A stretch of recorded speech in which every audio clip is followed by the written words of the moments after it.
የሰው ልጅ ስልጣኔ ማህፀን የኤደን ገነት መገኛና የጥበብ ሁሉ መፍለቂያ ወደሆነችው ወደ ጥንታዊቷ ሀገር በቃላት ስንቀኝ የታሪክና የሃይማኖት ሚስጥራዊ ትስስር ድንቅ ሆኖ ይገለጣል። የሰው ልጅ ራሱን እስከ ሰማይ ከፍ ለማድረግ የሞከረበት የህልም ሩጫና ድፍረት፣ መጽሐፍ ቅዱስ የተነገረላቸው የሁለት ወንዞች ቅዱስ ትውስታም፣ በጤግሮስና በኤፍራጥስ ወንዞች መካከል የተዘረጋው ምድር በታሪክ ድርሳናት የስልጣኔ መገኛ፣ በመጽሐፍ ቅዱስ ደግሞ የሰው ልጅ መጀመሪያ ተብሎ ይወደሳል። ይህች ምድር የሸክላ ጽላቶችና የቅዱሳን መጻሕፍት ድምጽ የሚገናኙባት፣ አፈርና መንፈስ የተጋቡባት ታላቅ መድረክ ናት። የሰው ልጅ አፈጣጠርን ምስጢር ስንፈትሽ በሱሜራውያን የጥናት ትረካዎችና በኦሪት ዘፍጥረት መለኮታዊ ቃል መካከል የሚገርም መመሳሰልና ጥልቅ ልዩነት እናገኛለን። የምናወራው ስለ ጥንቱ ሀገር ኢራቅ ነው።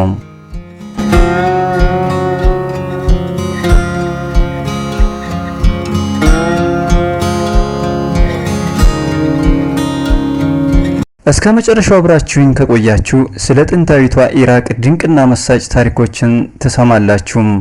የሸክላውና የትንፋሹ ሚስጥር በኢራቅ ጥንታዊ ግኝቶች እንደ ኤኑማ ኤልያሽ ያሉ የባቢሎን ድርሳናት የሰው ልጅ የተበጀው ከአማልክት ደምና ከምድር አፈር እንደሆነ ይተርካሉ።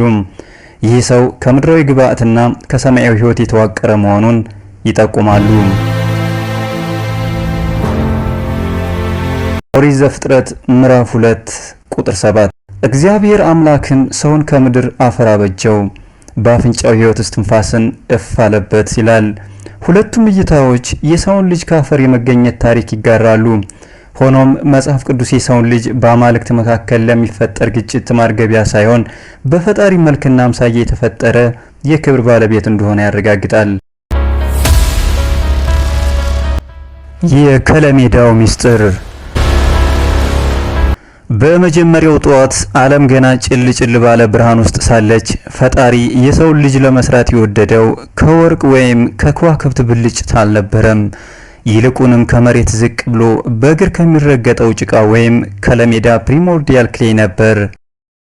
ለምን ጭቃ ተመረጠም? ጭቃ ታዛዥ ነው። በእጅ ሲጠመዝዙት ይታዘዛል፣ የፈለጉትንም ቅርጽ ይይዛል። የሰው ልጅ መሰረቱ ትህትና መሆኑን ለማሳየት አምላክ ያንኑ የረጠበ አፈር በእጆቹ አበጀው። በዚያ ድቅድቅ ዝምታ ውስጥ ፈጣሪ እንደ ጥበበኛ ሸክላ ሰሪ እየደጋገመና እየከለሰ የሰውን አካል አበጀው። አጥንቱን እንደ አለት አጥንቶ፣ ስጋውን እንደ ለምለም መሬት አለስልሶ፣ ደም ስሮቹን እንደ ወንዝ ዘርግቶ አዳምን ከከለሜዳው ቀረጸው።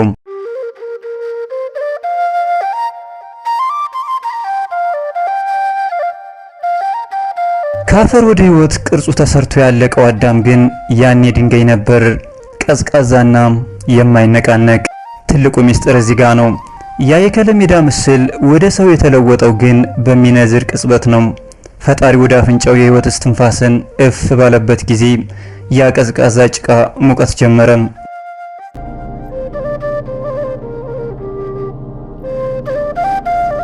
ልብ ለመጀመሪያ ጊዜ መምታት ጀመረች። ያ እስትንፋስ ተራ አየር ሳይሆን ከአምላክ ባህር እየተከፈለ የብርሃን ቅንጣት ነበር።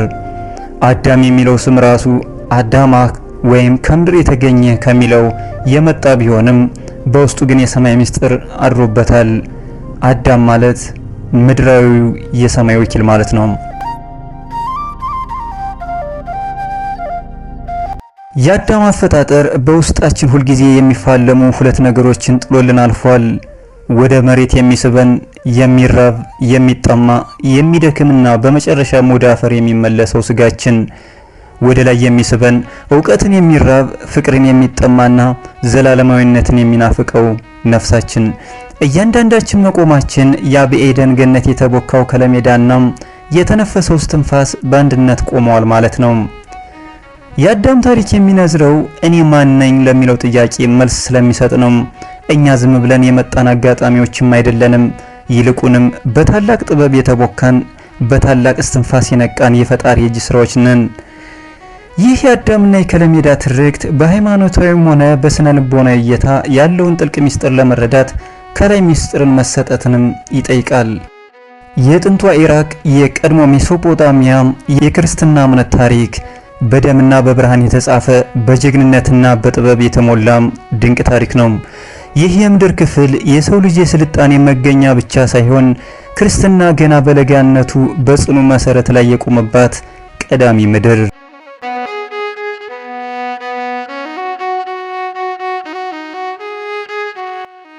የክርስትና መባቻና የሐዋርያት ፈለግ በመጀመሪያው ክፍለ ዘመን የክርስቶስ ደቀ መዛሙርት ቅዱስ ቶማስ፣ ቅዱስ ማርማሪና ቅዱስ አዳይ ወደ ሜሶፖታሚያ ወይም የአሁኗ ኢራቅ ሲገቡ ታሪክ አዲስ ምዕራፍ ከፈተም። እነዚህ ሐዋርያት በአፈ ታሪክ ሳይሆን በእውነትና በተጋድሎ በጤግሮስና በኤፍራጥስ ወንዞች ዳርቻ የክርስትናን ዘር ዘሩም።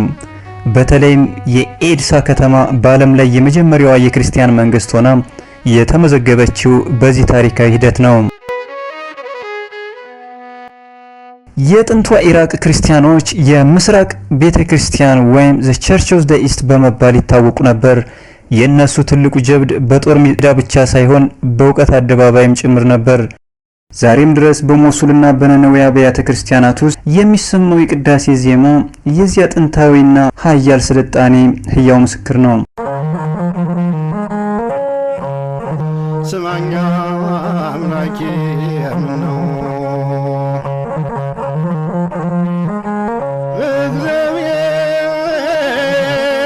እግዚአብሔር ወልድ ቅዱስ ከድንግል ተገኘ ክርስቶስ።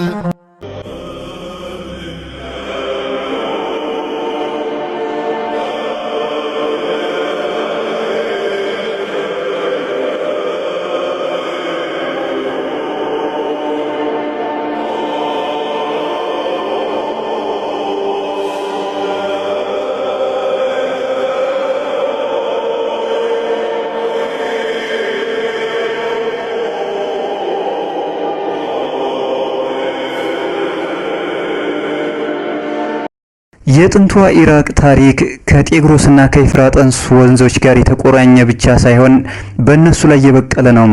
ዛሬ ግን እነዚህ የስልጣኔ አውታሮች ከከባድ ፈተና ጋር እየታገሉ ይገኛሉ።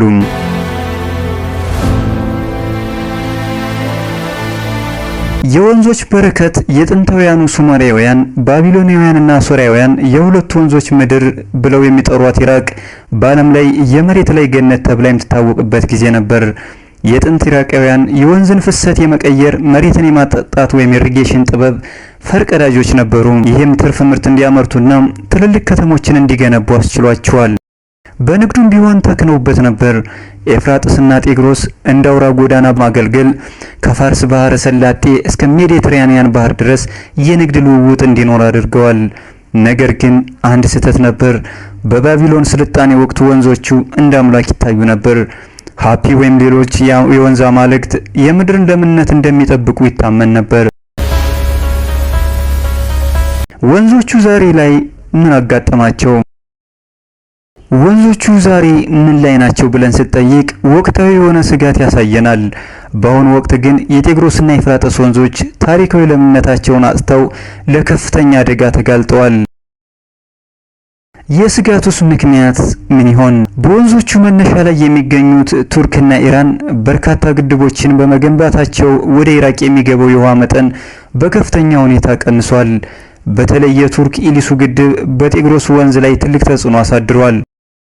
ኢራቅ በዓለም ላይ በአየር ንብረት ለውጥ ከፍተኛ ከሚጎዱ 5 ሀገራት መካከል አንዷ ሆናለች። የሙቀት መጠኑ ከ50 ዲግሪ ሴልሺየስ በላይ እየጨመረ በመምጣቱ የወንዞቹ ውሃም በከፍተኛ ሁኔታ ይተናል።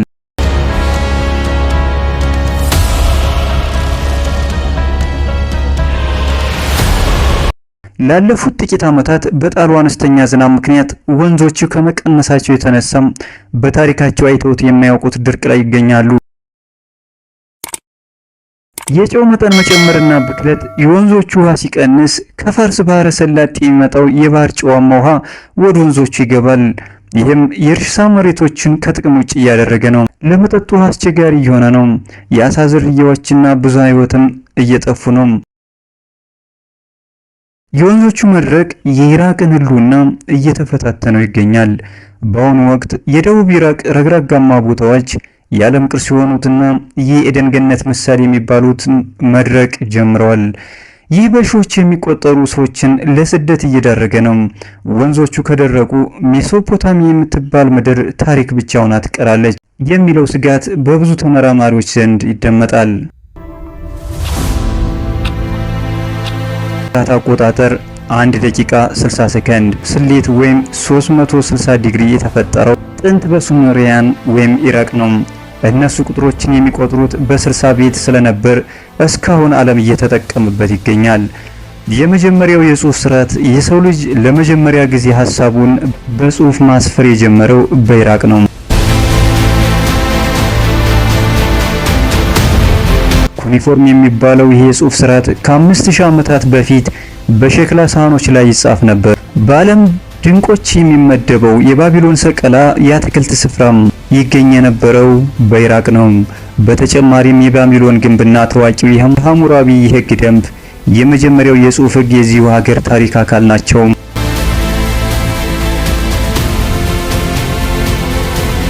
ኢራቅ በዓለማችን ላይ ካሉ እጅግ በጣም ሞቃታማ ሀገራት አንዷ ናት። በበጋ ወቅት የሙቀት መጠኑ ከ50 ዲግሪ ሴልሺየስ በላይ ሊጨምር ይችላል።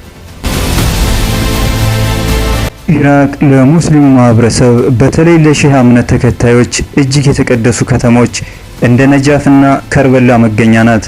በየዓመቱ በቢሊዮን የሚቆጠሩ ሰዎች ለእምነት ጉዞ ወደ እነዚህ ከተሞች ይጎርፋሉ።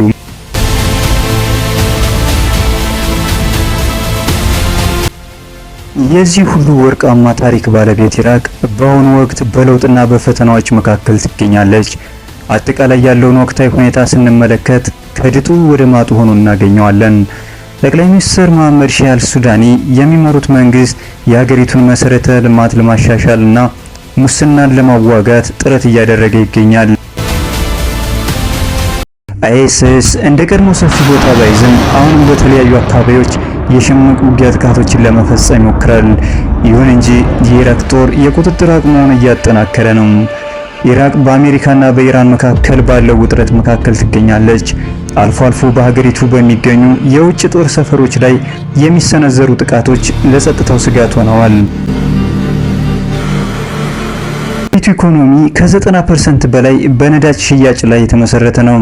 የዓለም የነዳጅ ዋጋ መለዋወጥ በበጀቷ ላይ ከፍተኛ ተጽዕኖ ያሳድራል። የዲናር ዋጋ መቀነስና የዋጋ ግሽበት በዜጎች የዕለት ተዕለት ኑሮ ላይ ጫና ፈጥሯል። በጦርነት የወደሙ ከተሞችን መልሶ ለመገንባት ትልልቅ ፕሮጀክቶች እየተከናወኑ ነው። ኢራቅ በአሁኑ ወቅት በከፍተኛ የውሃ እጥረትና በበረሃማነት እየተጠቃች ነው። የጤግሮስና የፍራጥስ ወንዞች የውሃ መጠን መቀነስ ለግብርናው ዘርፍ ትልቅ አደጋም ጥሏል። ከፍተኛ ቁጥር ያለው ወጣት ስራ አጥ መሆኑ አልፎ አልፎ ለተቃውሞች መነሻ ይሆናል። ኢራቅ ከረጅም ዓመታት ጦርነት በኋላ ወደ መረጋጋት እየተመለሰች ያለች ሀገር ብትሆንም በሙስና በአየር ንብረት ለውጥና በክልላዊ ፖለቲካ ውጥረቶች ምክንያት አሁንም ጥንቃቄ የሚፈልግ ሁኔታ ላይ ትገኛለች።